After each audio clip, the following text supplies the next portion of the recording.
Well, when someone comes to Stories for the first time, I think they're looking for an interesting cocktail experience that they might not get anywhere else.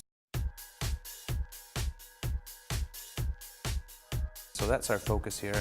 We don't do dinner. We have a very, very forward-thinking cocktail program. One of the things I think that fascinates people the most is the amount of ingredients that we make from scratch, that we make here in-house. Cocktails and bartending kind of inherited this low-quality thing from the 60s and 70s, and then you weren't even aware really that there was this whole other option, or that, you know, drinks were actually made this way. I just want to be able to give the guests something that's as healthy as possible for them, that's as top quality as possible, that tastes really good, that doesn't taste, you know, synthetic. Now, another cool aspect of this, we're going to rinse it with an Islay malt scotch. The thistle was kind of seen as like the guardian or like the hero. So the idea behind the drink is you kind of smell the smoke and then taste the fire. Like sometimes you can't just go find like some sort of wacky flavor combination in a liqueur or in an infused spirit, or, you know, something like that. So the best way for us to do that is to make it.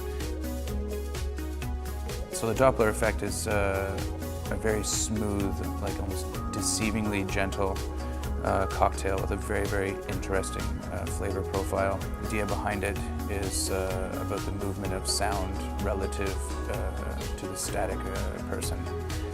And I've been told that you could easily get 2 or 3 of them down before you kind of feel the effect. So we have some house-infused dark rum, like a jerk spice blend that I make. Take on a dark and stormy, which I'm sure everybody's had. Essentially, it's a jerk spice dark and stormy, so I got a little clever with the name. Hence, storming in like a jerk. It's got a little bit of a heat to it, which ironically kind of cools you down in the summertime.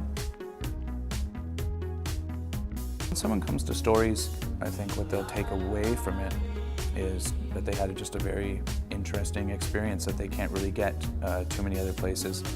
And there definitely isn't very many places that will go out on a limb and just dedicate themselves, you know, almost entirely to the bar. Whereas with Stories Cocktail Parlor, our whole focus primarily is on the drinks, on the cocktails.